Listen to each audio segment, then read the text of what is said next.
Good morning, happy Monday. It is Sanae Floyd here, business breakthrough coach and sales mentor.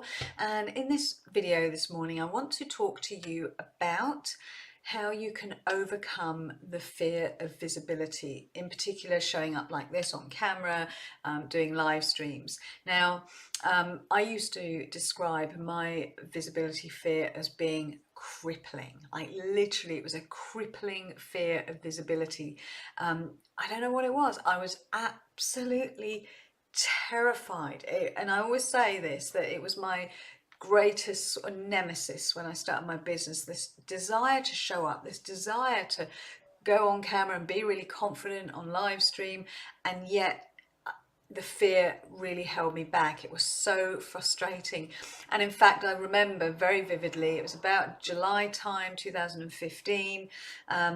I'd set up my Facebook business page. I started working with a new coach at that point, and she introduced me to this whole online world, this whole online coaching world. And I wanted to create a video to welcome people to my new Facebook business page.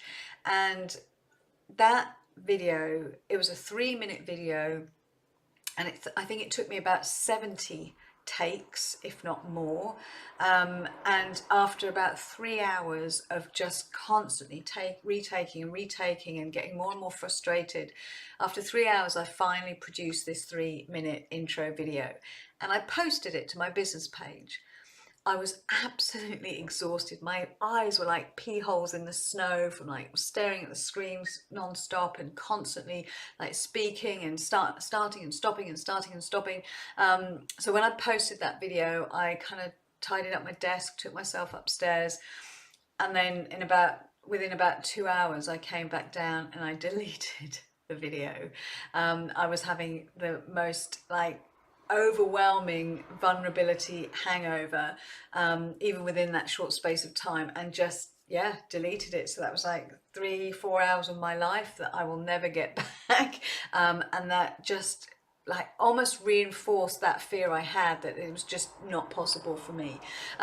So if it's resonating with you, or you do know that you'd love to have more confidence, you'd love to be showing up more on behalf of your business and speaking to your ideal clients through this powerful medium, then I want to share with you 7 hacks, I guess, tips on how you can overcome your visibility fears and show up on camera with much more confidence. So the first thing I want to share with you is the importance of having clarity in your ideal client avatar. This is essential, because if you know who you are talking to, then you know what they're struggling with. Then you know what it feels like to be them. You know what the problem is that they are needing to solve.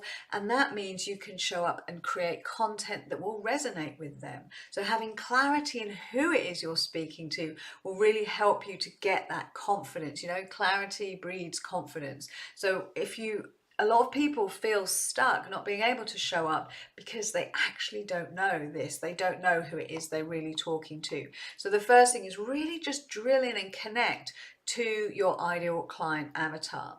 So with that in mind, my second tip is that once you know who it is you're speaking to, then when you show up on camera, you start creating a video, focus on that individual, focus on the client. It's all too easy when we are kind of getting in our own heads, where we have this fear, and so we kind of turn in on ourselves and we become very, very self-conscious, and so as a result of that, that's when all the fear starts to get kicked up. However, when you are focusing outside of yourself, when you are focusing on the person that you know you can help, who needs your help, that has the problem that you solve, then it makes it much easier to then show up. So I'm looking at the camera right now, I'm talking directly to you, and so it kind of takes that attention off me. I'm much more present, I'm much more focused on sharing this message with you and adding value. So come from that place of taking the onus off you, the focus off you, and really consider your ideal client. Have them front and center of your mind whenever you're creating your videos or live streaming. The third thing I want to say is it's really important to understand that your brain is doing a great job at the moment. You know, your brain is designed to keep you safe and alive. But your lizard brain, your primitive brain, cannot discern between very real threats and those threats that are imagined. So to your brain, your lizard brain, overexposure means certain death. You know, to have all to actually be so visible and exposed, it feels threatening to the lizard brain.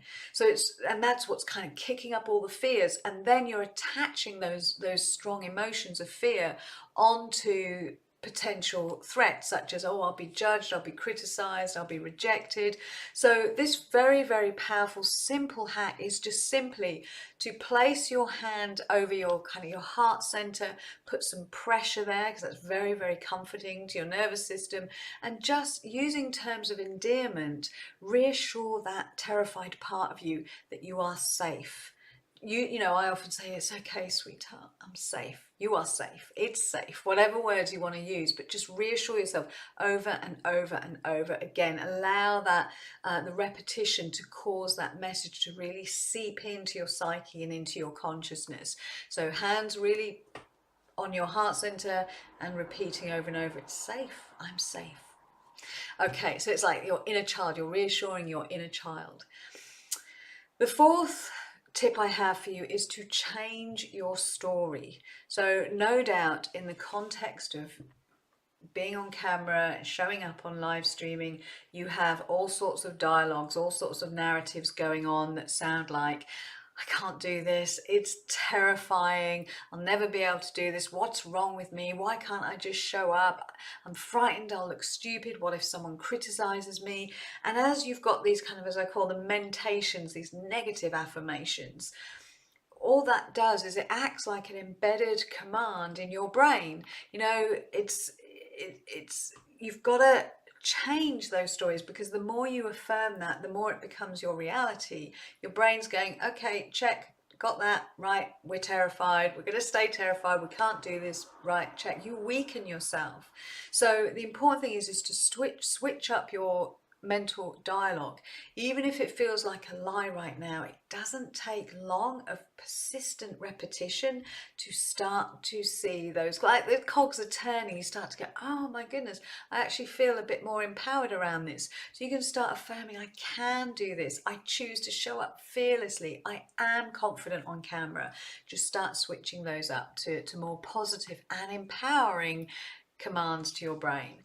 The fifth tip is very similar to changing your stories, but it's changing your pictures, the images that you're visualizing. So when it comes to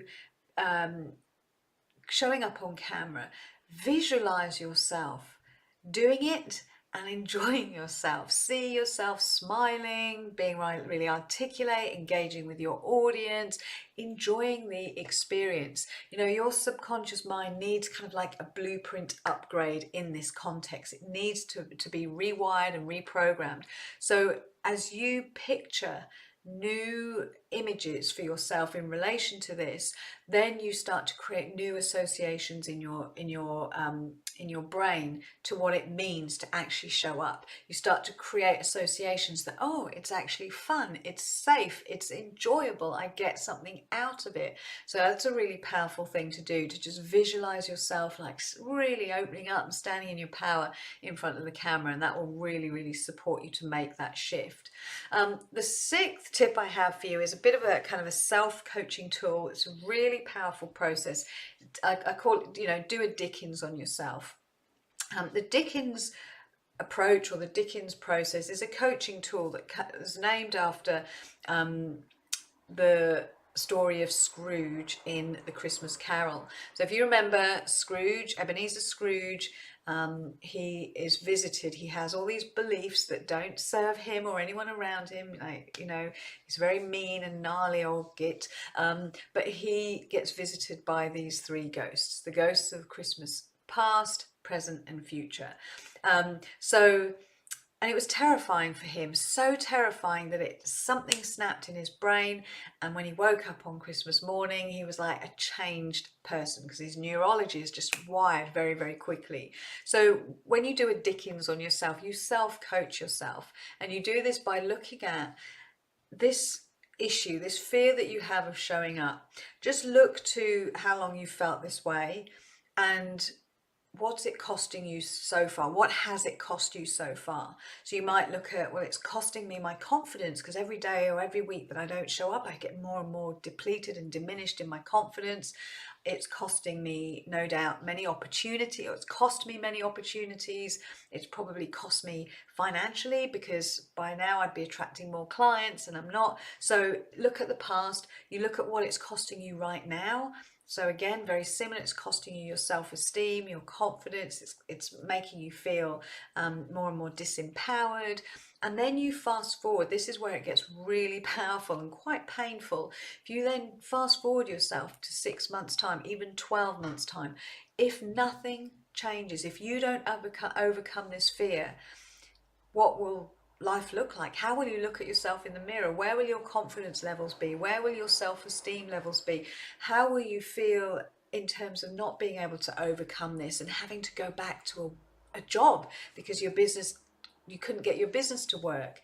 How would you feel telling your kids that they can do something, you know, and they're in fear, when you are out of integrity because you didn't get over your fear? So you're kind of fast forward, future pacing to 12 months time and really turning up the pain of, if I don't get over this, if nothing changes, how will life look for me? So it's a really powerful process. If you are not streaming with tears in the future one, then you're not doing it well enough, because it is so powerful. Every time I do this on a limiting belief or a fear, really digs into those deep pain points, and it's amazing how quickly the brain will switch when you take yourself to that degree of like pain of future pacing.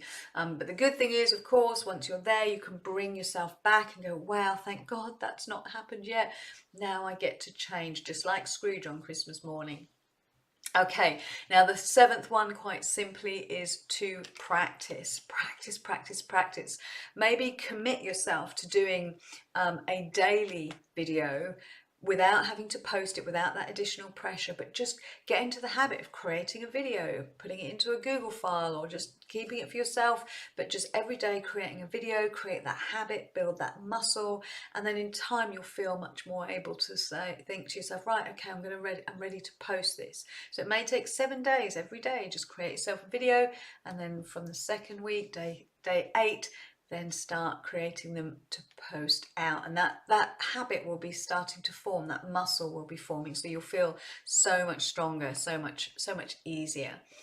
Okay, so I hope you found these 7 hacks helpful to help you overcome your fear of visibility. Trust me, I know how it feels. It's deeply frustrating, but these will really support you if you just keep practicing, implementing, take yourself through this, you know, change your story, change your images, do the Dickens on yourself. Yeah, I'd love to hear how you get on if you comment below. All right, thanks for watching. Have an amazing start to your week, and I'll speak to you later.